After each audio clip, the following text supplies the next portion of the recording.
तेजस्वी जैसे लोगों ने तो ये कहा था कि हम पहले कैबिनेट में पहला सिग्नेचर ही यही करेंगे, उससे 10 लाख नौकरी मिल जाएगी। तो ये दिखाता है उस आदमी की अज्ञानता कि अगर आपके पास 10 लाख नौकरी देनी है तो भी आप एक कैबिनेट में एक साइन करके कैसे 10 लाख नौकरी दे देंगे। आपके बाबूजी का कोई राजतंत्र थोड़े ना है, इसके लिए व्यवस्था है, क्राइटेरिया है, जो पद होने चाहिए, पद का सृजन होना चाहिए, पद पर बहाली की प्रक्रिया है।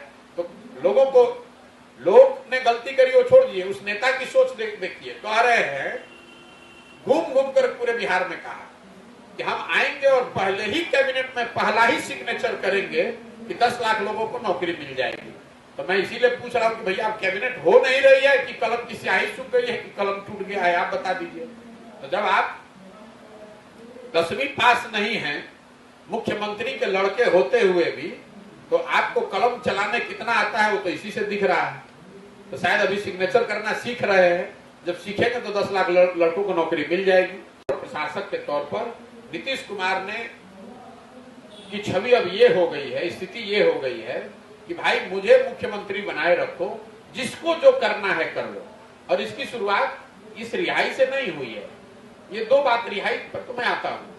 जब नीतीश कुमार ने महागठबंधन में अपना मंत्रिमंडल बनाया तभी मैंने ये टिप्पणी की थी। इस मंत्रिमंडल में 4 ऐसे मंत्री हैं जिनका नाम 2015 में भी आरजेडी की ओर से, राजद की ओर से प्रस्तावित किया गया था, लेकिन उनको इसलिए मंत्रिमंडल में उस समय शामिल नहीं किया गया था कि भाई इनकी दागदार छवि है, इनके रहते हुए आप सुशासन की बात कैसे कर सकते हैं। वही 4 लोग आज मंत्रिमंडल में नीतीश जी के अगल बगल बैठे हुए हैं। जो आनंद मोहन जी की बात है, रिहाई से 2 बात दिखती है। एक तो ये जो जात की राजनीति करने वाले लोग हैं, दलित और पिछड़ों की राजनीति करने वाले हैं, ये उन समाज के लोगों को देखना चाहिए। उनके सामने ये बिल्कुल नंगे हो गए। जिनकी हत्या हुई, जिनकी दुखद मृत्यु हुई, वो गरीब घर का एक दलित समाज का लड़का था। उसके मामले में भी जहां आपको वोट का लाभ दिखता है तो आप दलित, वंचित, पिछड़े सब नाराबाजी आप भूल गए। तो ये दिखाता है कि कैसे दलितों और पिछड़ों के नाम पर राजनीति करने वालों की चिंता अपनी है, अपने परिवार की है, अपने वोट की है, न कि दलितों और वंचितों और पिछड़ों की है।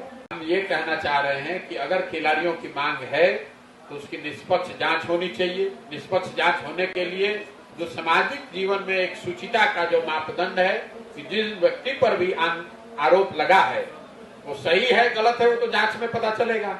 उस व्यक्ति को उस पद से छोड़ देना, उस पद को छोड़ देना चाहिए ताकि निष्पक्षता से इसकी जांच हो सके। इसमें कहीं कोई दो मत नहीं है।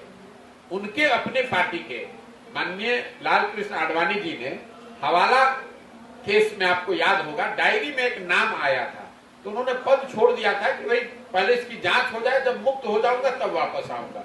यहाँ पर तो जो भारत के बड़े खिलाड़ी हैं उन्होंने अगर कोई शिकायत की है, उनका अगर कोई ग्रीवांस है, उनकी कोई कंप्लेन है तो उसकी जांच निष्पक्ष हो। इसके लिए जरूरी है कि भाई जिस पर इल्जाम लगा है उसको आप पद से उसको इस्तीफा देना चाहिए, सरकार को उस पर कार्रवाई करनी चाहिए।